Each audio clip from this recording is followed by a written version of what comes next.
नमस्कार, एक बार फिर आपका हार्दिक स्वागत ज्ञान ज्योति यूट्यूब चैनल पर। मैं हूं इंजीनियर राहुल मेघवाल। 4 पंक्तियों से आज की क्लास हम शुरू करेंगे। छिप छिप कर आंसू बहाने वालों, मोती व्यर्थ लुटाने वालों, कुछ सपनों के मर जाने से जीवन नहीं मरा करता, जीवन नहीं मरा करता। कुछ पानी के बह जाने से सावन नहीं मरा करता, कुछ दीपों के बुझ जाने से आंगन नहीं मरा करता, कुछ पानी के बह जाने से सावन नहीं मरा करता, कुछ सपनों के टूट जाने से जीवन नहीं मरा करता। Thank you so much. अब स्टार्ट करते हैं नेक्स्ट क्लास। इससे पहले मैंने आपको बताया था त्रिभुज के अंदर किस तरीके से त्रिभुज को हम काउंट कर सकते हैं। मैंने इससे पहले बताया था, बहुत सारे कंपटीशन क्लासेस के अंदर ये पूछा जाता है, निम्न आकृति में त्रिभुजों की संख्या, निम्न आकृति में वर्गों की संख्या, निम्न आकृति में आयत की संख्या कितनी है। तो आज हम जिस टॉपिक को हम डिस्कस करने वाले हैं वो है चतुर्भुज के अंदर त्रिभुजों की संख्या। और चतुर्भुज की हम बात करते हैं 4 भुजाओं से बंद ऐसी आकृति जिसके अंदर सभी कोण 90 डिग्री हो, चतुर्भुज कहलाता है। जरूरी नहीं है 90 डिग्री हो, लेकिन चतुर्भुज की परिभाषा में यदि वर्ग और आयत को लिया जाए तो उसके अंदर सारे कोण 90 डिग्री होते हैं। लेकिन बात करते हैं चतुर्भुज के अंदर त्रिभुजों की संख्या की। आपके सामने स्क्रीन के अंदर बहुत सारे क्वेश्चंस मैंने इससे पहले प्रिंट किए हैं, उस क्वेश्चन को अपन सोल्व करेंगे। आकृति के अंदर देखते हैं सबसे पहले कि निम्न आकृति में त्रिभुजों की संख्या कितनी है, या निम्न आकृति में त्रिभुजों की संख्या कितनी है, या निम्न आकृति में त्रिभुजों की संख्या कितनी है। तो सबसे पहले हम काउंट करके देखते हैं कि निम्न आकृति में त्रिभुजों की संख्या कितनी है। तो सबसे पहले काउंट करें अपन, ये 1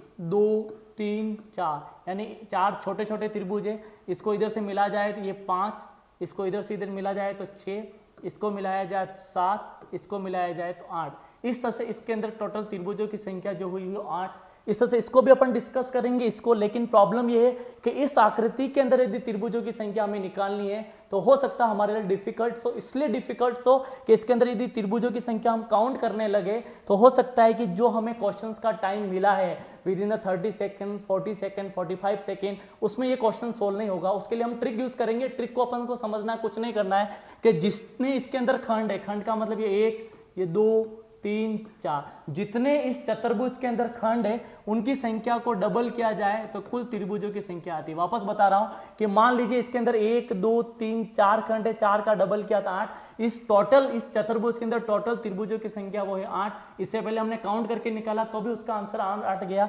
अब आगे का सवाल देखते हैं। दूसरा सवाल जो हम बात करने वाले हैं, दूसरा ये, इसको भी वापस उसी ट्रिक से करना है। वापस बता रहा हूं मैं, 1 2 3 4 5 और 6। साथियों बताइए 6 का डबल करूं तो होता है 12। इसका मतलब इस चतुर्भुज के अंदर त्रिभुजों की संख्या जो है वो 12। नेक्स्ट क्वेश्चन को लेते हैं। नेक्स्ट क्वेश्चन क्या कहता है कि वही 1 2 3 4 5 6 7 8, 8 का यदि डबल करूं तो 16 होता है। इसका मतलब इस पूरे चतुर्भुज में त्रिभुजों की संख्या जो है वो 16 हुई। साथियों इस ट्रिक से हम नेक्स्ट क्वेश्चन कर सकते हैं, लेकिन नेक्स्ट क्वेश्चन के अंदर कुछ एक्स्ट्रा ट्रिक है जो हमें समझनी है। पहली ट्रिक सिंपल हम जानते हैं क्या है, 1 2 3 4, 4 का डबल करो तो 8 होता है। इसका मतलब इस कुल चतुर्भुज के अंदर त्रिभुजों की संख्या 8 हुई। इसका काउंट करेंगे 1 2 3 4, इसका मतलब इसका भी हुआ 8, और 8 को करते हैं 16। ऑप्शन 16 भी होगा, लेकिन ऑप्शन का आंसर यदि 16 आपने टिक किया तो 100% गलत जाएगा। क्यों? क्योंकि उसका रीजन है इसके 8 त्रिभुज है, इसके 8 है, वो हुए 16। लेकिन कुछ त्रिभुज ऐसे हैं यदि दोनों को मिला दिया जाए, यानी दोनों चतुर्भुज को मैंने मिलाया तो यहां पर इसको बोलते हैं मिलन बिंदु। और इसकी बात करें अपन, इन दोनों बिंदुओं की हम डिस्कस करें तो शायद दोनों बिंदुओं को अपन देखें, एक दोनों मिलने पर एक त्रिभुज ये नया बना, इन दोनों को मिलने पर एक त्रिभुज ये नया बना। इसका मतलब टोटल 2 त्रिभुज बने, तो 16 में 2 जोड़ते हैं तो होते हैं 18। साथियों वापस बता रहा हूं कैसे 18 हुए। 8 इसके 8 इसके, कब? जब ये दोनों अलग अलग चतुर्भुज थे। लेकिन दोनों जब आपस में मिलते हैं तो शायद इस बिंदु पर मिलेंगे, तो इस बिंदु पर अपन डिस्कस करें एक त्रिभुज ये बना, इस बिंदु पर डिस्कस करें एक त्रिभुज, इसका मतलब 2 त्रिभुज नया बने।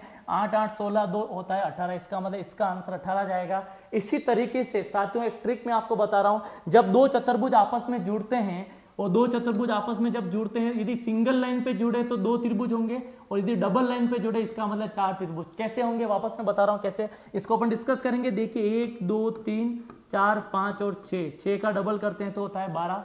नेक्स्ट क्लास 1 2 3 4 5 और 6, 6 का डबल होता है 12, 12 और 12 होता है 24। ये कौन सी ट्रिक? जब दोनों चतुर्भुज अलग हैं, यदि दोनों चतुर्भुज को साथ में मिला दिया जाए इसका मतलब मिलाने पर एक बिंदु ये रहा, एक बिंदु, यानी इस बिंदु से एक त्रिभुज ये बना, इस बिंदु से एक त्रिभुज ये बना। इसका मतलब यहाँ पर त्रिभुज बना एक, क्योंकि यहाँ पर लाइन है एक, तो इसका एक लाइन से दो त्रिभुज बने, तो इसका मतलब होता है टोटल आंसर हो जाएगा 26। साथियों इसी को इस पर इम्प्लीमेंट करते हैं कि इसका आंसर क्या जा सकता है, तो 1 2 3 4 5 6 7 और 8, 8 का डबल करते हैं तो 16।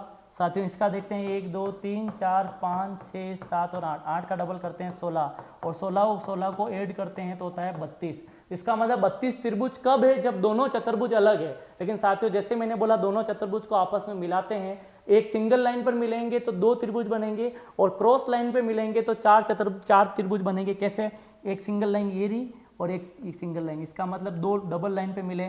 कैसे, वापस काउंट करके ही बता रहा हूँ, एक त्रिभुज, दो त्रिभुज, छोटा ये तीन त्रिभुज, छोटा ये चार, इसका मतलब चार त्रिभुज यहाँ से बने, तो 32 और 4 होता है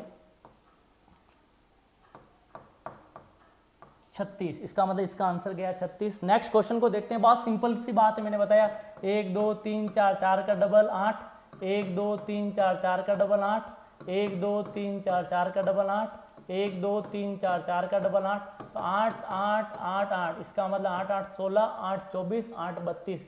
32 तो कब, जब आपको मैंने बताया कि जब आपस में जब चतुर्भुज नहीं जुड़े हैं, लेकिन आपस में दो चतुर्भुज जुड़ते हैं, सिंगल लाइन पे जुड़ेंगे तो दो त्रिभुज बनेंगे, और क्रॉस लाइन में जुड़ेंगे तो चार। तो देखिए साथियों यहाँ पर सिंगल लाइन पे जुड़े हैं तो यहाँ से दो, कौन कौन से, ये एक, ये दो, इस तरह से ये दोनों वापस यहाँ पर जुड़े हैं तो ये एक, ये दो, इसका मतलब यहाँ से भी दो, ये भी सिंगल लाइन पे जुड़े हैं ये दोनों, तो इसका मतलब ये एक, ये दो, इसका मतलब दो दो और दो, इसका मतलब 6 और जुड़े, तो 6 जोड़ने पर होता है लगभग 38। आंसर इसका आएगा, क्योंकि 32 तो वह त्रिभुज थे जो अलग अलग थे, त्रिभुज थे जो अलग अलग थे, लेकिन 6 दोनों को जोड़ने पर बनने वाले त्रिभुजों की संख्या। अब नेक्स्ट क्वेश्चन को देखते हैं, बहुत सिंपल क्वेश्चन है, उसका आंसर निकालेंगे। 1 2 3 4 4 का डबल 8, 1 2 3 4 4 का डबल 8, 1 2 3 4 4 का डबल 8, इसका मतलब 8 और 8 और 8, इसको तीनों को ऐड करेंगे तो 24 होता है। लेकिन साथियों मैंने इससे पहले बताया कि दो चतुर्भुज को आपस में जोड़ते हैं तो सिंगल लाइन पर, ये सिंगल लाइन है तो ये एक और ये होता है दो, इसका मतलब दो बने। इस तरह ये सिंगल लाइन है तो ये एक और ये दो, इसका मतलब दो, दो और दो को ऐड करेंगे तो होता है 4, और 4 को यदि 24 में जोड़ा जाए तो 28 होता है। इसका मतलब कुल त्रिभुजों की संख्या इसमें हुई 28। नेक्स्ट क्वेश्चन बहुत सिंपल है, जो आप कर सकते हैं, कुछ भी नहीं करना है। 1 2 3 4 5 6, 6 का डबल होता है 12, इसको 1 2 3 4 5 6, 6 का डबल होता है 12, 1 2 3 4 5 6, 6 का डबल होता है 12, 12 12 12 तीनों को जोड़ा जाए तो आंसर आएगा 36। लेकिन 36 करेक्ट आंसर नहीं है, क्यों? क्योंकि कुछ त्रिभुज ऐसे हैं जो अपन को नहीं दिख रहे हैं, लेकिन ट्रिक से सीखने हैं। कैसे हैं कि ये दोनों आपस में सिंगल लाइन पे जुड़े हैं, इसका मतलब आप सभी को पता है यहाँ बनेगा 2, ये आपस में सिंगल लाइन पे जुड़े हैं, इसका मतलब यहाँ से भी 2, 2 और 2 4, 36 में 4 जोड़ते हैं तो 40 होता है, इसका आंसर जाएगा 40। साथियों इस तरीके से हमने निकाला चतुर्भुज के अंदर किस तरीके से त्रिभुजों को निकाल सकते हैं। साथियों इसके नेक्स्ट ट्रिक को हम समझेंगे। नेक्स्ट ट्रिक को समझने के लिए अपन नेक्स्ट पेज लेंगे। समझने वाली बात कुछ नहीं है, हमने चतुर्भुज के अंदर त्रिभुजों की संख्या हमने काउंट की, लेकिन एक सवाल अभी पीटीईटी और बीएसटीसी के अंदर लगातार कई वर्षों से पूछा जाने वाला सवाल है, वो ये है कि वर्गों के अंदर वर्गों की संख्या। तो सबसे पहले अपन स्क्वायर बताते हैं। स्क्वायर का मतलब आप सभी जानते हैं, जिस चतुर्भुज की सभी भुजाएं समान होती है और सभी कोण समान होते हैं उसको वर्ग बोलते हैं। और वर्गों की हम बात करते हैं तो वर्गों का पहले डायग्राम अपन समझेंगे, और वर्गों का डायग्राम के लिए सबसे पहले अपन डायग्राम को अपन डिस्कस करेंगे। जैसा कि मैंने आपको बताया कि मान लीजिए मुझे कुछ पूछा जाए वर्गों में वर्गों की संख्या, वर्गों में वर्गों की संख्या, और ये सवाल लास्ट पीटीईटी बीएसटीसी काफी टाइम से पूछा जाने वाला सवाल है। ट्रिक से हम समझेंगे, पहले अपन ऑथेंटिक तरीके से अपन इसको डायग्राम को बनाएंगे।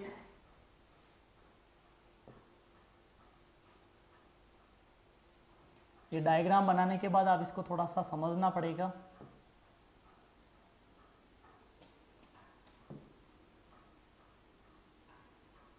तो साथियों इसके अंदर सबसे पहले थोड़ा सा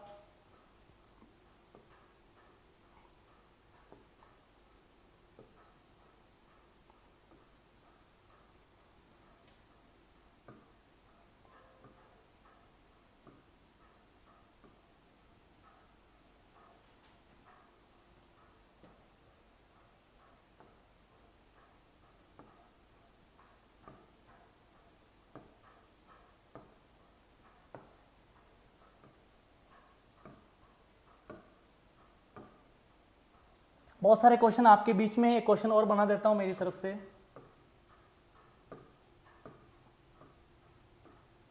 देखिए क्वेश्चंस क्या है, क्वेश्चन कुछ नहीं है, अपन इस पर डिस्कस करेंगे सबसे पहले कि निम्न आकृति में वर्गों की संख्या कितनी है। तो सबसे पहले वर्ग का मतलब मैंने आपको इससे पहले बताया, वर्ग का मतलब जिसके अंदर सभी भुजाएं समान होती है। तो साथियों देखिए 1 2 3 4, 4 वर्ग ये हो गया और पूरा टोटल ये हो गया 5। इसका मतलब इसका आंसर जाएगा 5। हम इसका डिस्कस करेंगे तो 1 2 3 4 5 6 7 8 9, 9 छोटे छोटे वर्ग हो गए, ये 10, ये 11, ये 12, ये 13 और टोटल मिलाकर होता है 14। इसका आंसर 14 जाएगा। लेकिन इसका आंसर निकालना, इसका निकालना, इसका निकालना थोड़ा डिफिकल्ट हो सकता है। उसके लिए हम थोड़ा सा ट्रिक सीखेंगे। ट्रिक कुछ नहीं करना है, एक ऐसा वर्ग जिसके अंदर हम देखें स्तंभ तथा कॉलम, यानी कॉलम और रो की हम बात करें तो कॉलम का मतलब ये होता है और रो का मतलब ये होता है। अब पंक्ति और स्तंभ की हम बात करते हैं, जैसे इसके अंदर कॉलम और रो की बात करें तो कॉलम 1 और 2 और रो 1 और 2, जिसके अंदर रो तथा कॉलम की वैल्यू इक्वल हो, रो इज इक्वल टू कॉलम हो, उसके अंदर ये ट्रिक लगेगी। ट्रिक कुछ भी नहीं है, दिमाग से ट्रिक को सीखना है। ट्रिक क्या है, कुछ नहीं, जो भी संख्या लिख रखी है उसका आपस में वर्ग करके जोड़ दो। इसका एक संख्या, इसका दो संख्या, आपस का वर्ग करो और जोड़ो, यानी 1 का स्क्वायर 1 होता है, 2 का स्क्वायर 4 होता है और 1 और 4 5। इसका मतलब आंसर गया 5। साथियों वापस ट्रिक बता रहा हूं, कुछ नहीं करना है। इसके अंदर देखो फर्स्ट सेकंड थर्ड 3 रो है, फर्स्ट सेकंड थर्ड 3 कॉलम है, यानी रो इज इक्वल टू कॉलम, यानी पंक्ति और स्तंभ की संख्या यदि बराबर है तो ट्रिक मैंने बताई, कुछ नहीं करना है। ये 1 2 3 तीनों को आपस में स्क्वायर करके जोड़ दो और 1 का स्क्वायर 1 होता है, 2 का स्क्वायर 4 होता है, 3 का स्क्वायर 9, 1 और 4 5, 5 और 9 होता है 14। इसका मतलब हमारा आंसर 14 सही गया। इसी ट्रिक को यूज करके हम नेक्स्ट सवाल का आंसर निकालेंगे, जैसा कि इसमें 1 2 3 और 4, वही मैंने बताया था। रो की बात करें तो 1 2 3 4 कॉलम 1 2 3 4, यानी रो इज इक्वल टू कॉलम, रो और कॉलम की वैल्यू इक्वल है। वही ट्रिक लगानी है। क्या ट्रिक लगानी?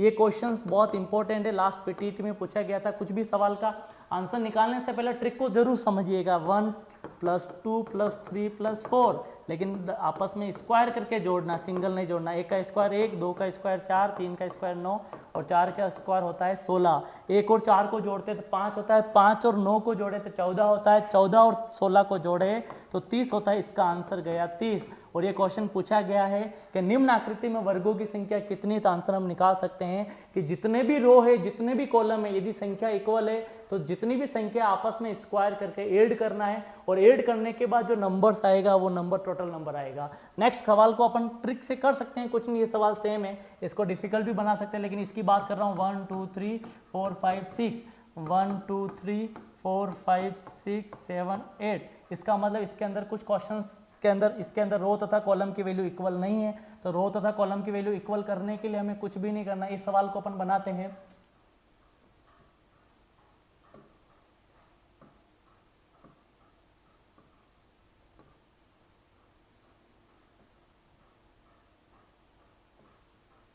इस सवाल को बनाया तो 1 2 3 4 5 6, 1 2 3 4 5 6।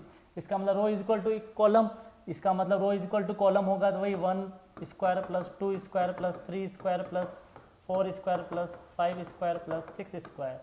और इसको आंसर 1 + 2 का स्क्वायर 4, 3 का स्क्वायर 9, 4 का स्क्वायर 16, 5 का स्क्वायर 25, 6 का स्क्वायर 36। आपस में जोड़ेंगे 1 + 4 5 + 9 14 + 16 30, 30 में 25 ऐड करेंगे 55, और 55 में यदि 36 ऐड किया जाए तो आंसर जाएगा, 55 में 36 ऐड करेंगे तो कितना होगा, तो आंसर जाएगा 71। तो आंसर विल बी 71। तो इसका आंसर 71 जाना चाहिए। इस तरह से हमने वर्गों के अंदर वर्गों की संख्या निकाली। नेक्स्ट सवाल देखते हैं। सवाल के अंदर देखना है आयत के अंदर आयत की संख्या। आयत क्या होता है आप सभी जानते हैं, रेक्टेंगल जिसको हम कहते हैं आयत। और आयत का यदि हम सवाल करेंगे,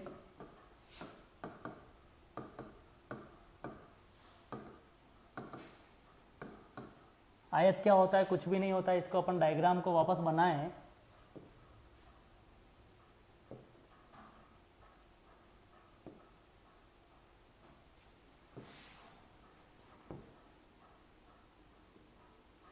अब बहुत सारे स्टूडेंट्स के क्वेश्चन हो सकते हैं कि यदि वर्ग में रो तथा कॉलम की वैल्यू इक्वल है तभी सवाल आंसर सही होगा, जब रो तथा कॉलम की वैल्यू इक्वल नहीं है तो क्या कर सकते हैं, ये भी क्वेश्चन आपका हो सकता है, लेकिन ये वीडियो मैं बाद में डालूंगा जब रो तथा कॉलम की वैल्यू इक्वल नहीं हो। उससे पहले मैं सोच रहा हूँ कि आयत पढ़ लेता हूँ। आयत कुछ भी नहीं होता है, इसके डायग्राम को अपन और बना सकते हैं, एक्स्ट्रा डायग्राम बना सकते हैं।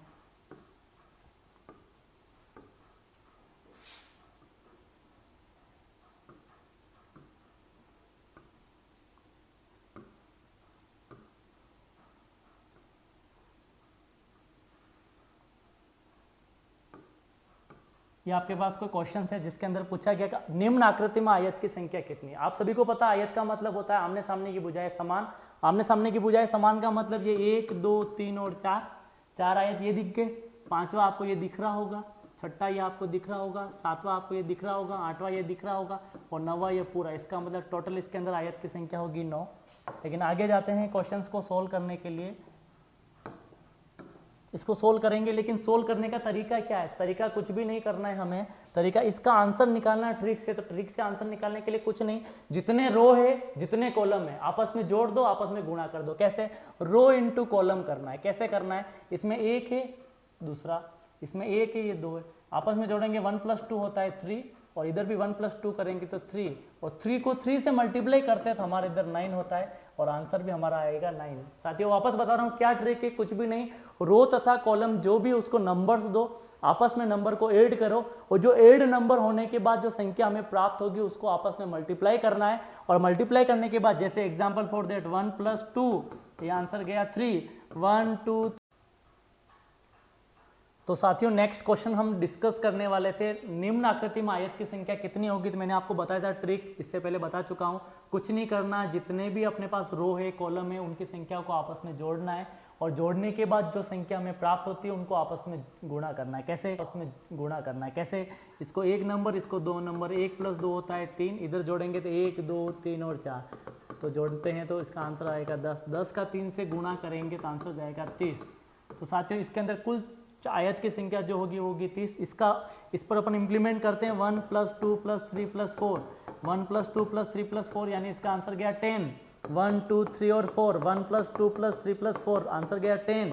10 का 10 से मल्टीप्लाई करते हैं तो हमारे इधर होता है 100, तो आंसर गया 100। इसका मतलब निम्न आकृति में आयत की जो संख्या होगी वो होगी 100। और 100 किस तरीके से हम विदिन सेकंड निकाले जो आपने देखा था। नेक्स्ट क्वेश्चन को लेते हैं, 1 2 3 और 4 आपस में जोड़ते हैं तो होता है आंसर होता है 10। 1 और 2 आपस में जोड़ेंगे तो 3, 3 का 10 से गुणा किया तो आंसर गया 30। 30 इसके अंदर कुल आयत होंगे, इसमें 1 2 3 और 4 आपस में जोड़ा तो आंसर गया 10। 1 2 3 4 5 और आपस में जोड़ते हैं तो आंसर जाएगा 15 और 15 को 10 से गुणा किया जाए तो आंसर जाएगा 150। साथियों इस तरीके से हमने आंसर्स निकाला और आपके बीच में रखा। कुछ इंपॉर्टेंट क्वेश्चंस हम डिस्कस करेंगे, लेकिन मैं आप सभी को एक बात बताना चाहता हूँ, रीजनिंग की ऑनलाइन क्लासेस आपको step by step topic wise जो आपको क्लासेस में आपको प्रोवाइड करने वाला हूँ, जिसके अंदर आपके कांस्टेबल, पटवारी, अन्य प्रकार की जो प्रतियोगी परीक्षा आप निःशुल्क इस बोर्ड के द्वारा आप पढ़ सकते हो। मैं बहुत जल्दी लाइव क्लासेस के माध्यम से यहाँ पर जो क्वेश्चन है लास्ट 5 इयर्स के कांस्टेबल के पेपर्स या अन्य प्रतियोगी परीक्षा में आए हुए रीजनिंग के क्वेश्चंस में आपको ऑनलाइन यहाँ पर सोल्व करूँगा। मैं आपसे ये निवेदन करना चाहूँगा इस ऑनलाइन चैनल्स को ऐसे लोगों तक पहुँचाए जिनको इस ऑनलाइन चैनल की ज़रूरत है। Thank you so much. मैं हूँ इंजीनियर राहुल मेघवाल, ज्ञान ज्योति सेवा संस्थान से।